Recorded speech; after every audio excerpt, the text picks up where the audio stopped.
Estamos de volta com mais um vídeo do nosso canal. Desta feita falaremos sobre declinação. O grego possui 3 declinações.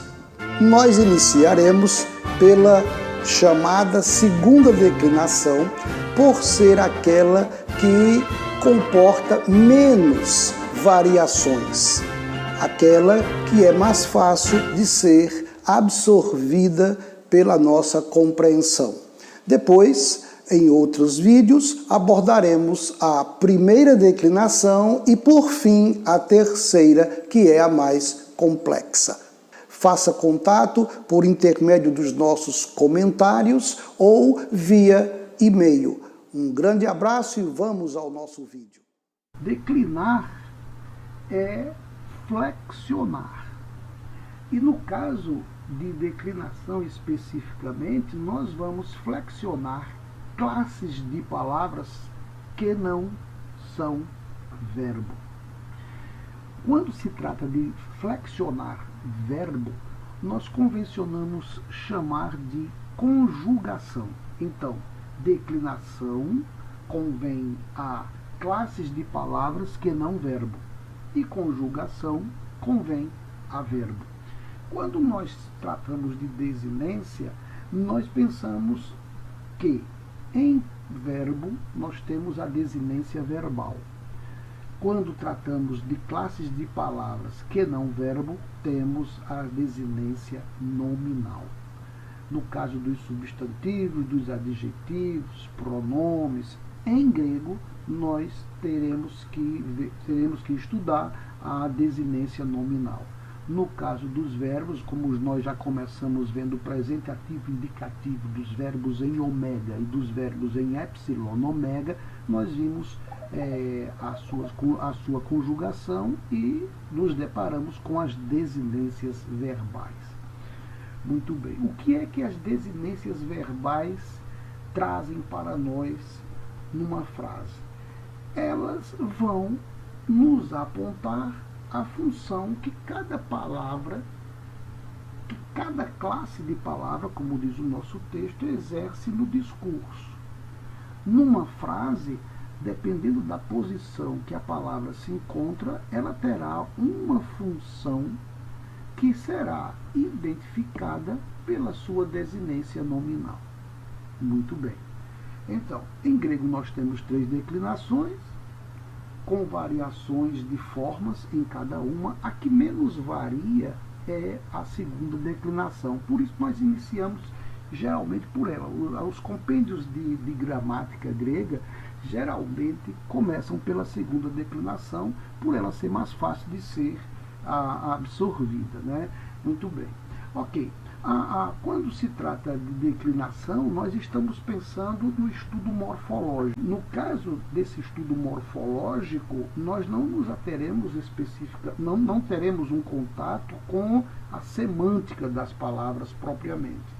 Evidentemente que nós faremos tradução, mas é uma tradução muito mais gramatical, estritamente voltada para o aspecto morfológico, sem pensarmos no sentido semântico, que já seria um estudo mais avançado, voltado para a tradução e interpretação de texto. Na língua grega, nós vamos declinar substantivos, adjetivos, pronomes, artigo, e o próprio particípio de verbos também será declinado. Você tem um caso, por exemplo, de particípio, apóstolos. Você trabalha apóstolos como um substantivo, né? Apóstolo é um substantivo na língua portuguesa, mas ele é resultado de um particípio, de sorte que nós vamos ter também a declinação de particípio, mas isso não é o caso agora, de pensarmos sobre isso. Muito bem. Nós vamos iniciar com a segunda declinação, como já disse, por conta de uma menor variação. E, dentro desse aspecto, começaremos com os substantivos. Como em português, substantivo tem, em grego, número. A diferença entre português e grego é que, no grego, nós vamos ter o singular, o plural e o dual. Singular e plural é do conhecimento de vocês.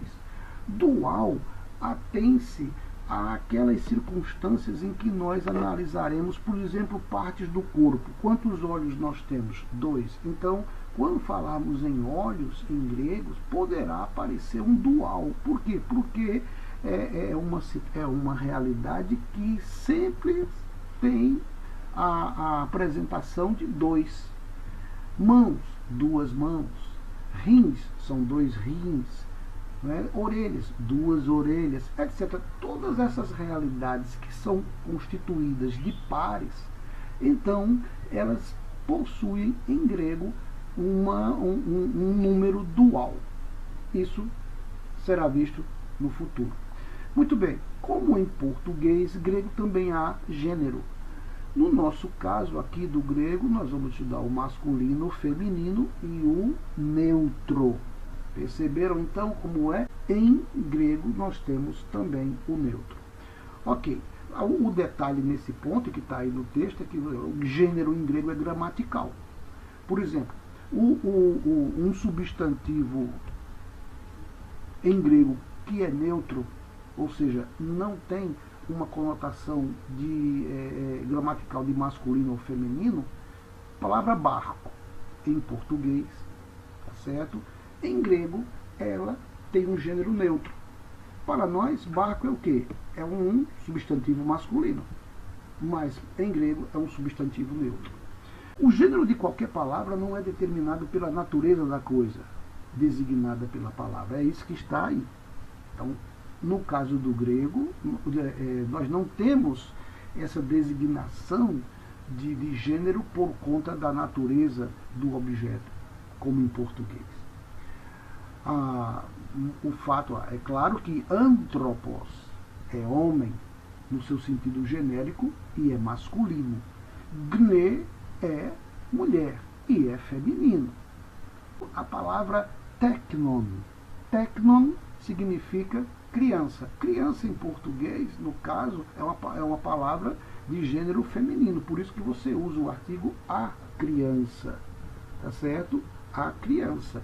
Mas, em grego, é um substantivo neutro. Nem é masculino, nem é feminino. Mas há 2 palavras com o sentido de casa. Então, nós temos a palavra oikos, que é masculina, tá certo? E temos a palavra oikia, que é uma palavra feminina, de gênero feminino. O que acontece? Dependendo de situação de texto, você poderá encontrar uma das 2 realidades. O gênero de um substantivo, do caso, deve ser memorizado juntamente com ele. O que é que vai facilitar em algumas situações quando aparece o substantivo isolado? Olha para o artigo dele.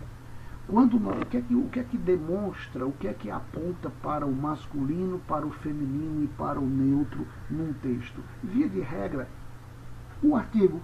Se você memorizar o artigo masculino, o artigo feminino e o artigo neutro, palavras que tenham desinências iguais e sejam de gêneros diferentes, mas o artigo que as acompanha será então determinador para a sua compreensão de gênero naquela situação. Nós temos o estudo de caso em português? Temos. Você vai entender isso quando você estudar agora a língua grega, no caso da declinação dos substantivos. Veja, por exemplo, nominativo. Nominativo é o caso do sujeito. Em português, você pergunta a uma frase: qual é o sujeito desta frase ou desta oração? Quem é o sujeito? É aquele que pratica a ação. No caso do grego, o caso do sujeito, que se chama nominativo, é o sujeito da frase, da oração. Nominativo é o responsável pela ação do verbo, implicada no verbo. Diz aqui que nominativo é o caso de designação, é o caso de nomeação, é o caso de identificação. Ele é usado regularmente para expressar o sujeito. Claro, sujeito. E olha a palavra grega para sujeito, rupokeimenon. Rupokeimenon. Então, Dito isto, observemos o seguinte: genitivo, dativo, acusativo e vocativo, mais à frente veremos a continuação, são os casos que acompanham a declinação de um substantivo: nominativo, genitivo, dativo, acusativo e vocativo. As gramáticas não tão modernas traziam 8 casos. Traziam o nominativo, traziam o genitivo e ablativo, depois traziam o dativo, o locativo e o instrumental, e acusativo e também o vocativo. O que significa isso? Significa que no presente as gramáticas diminuíram o número de casos, porque ficou mais simples. O genitivo tem a mesma desinência que o ablativo.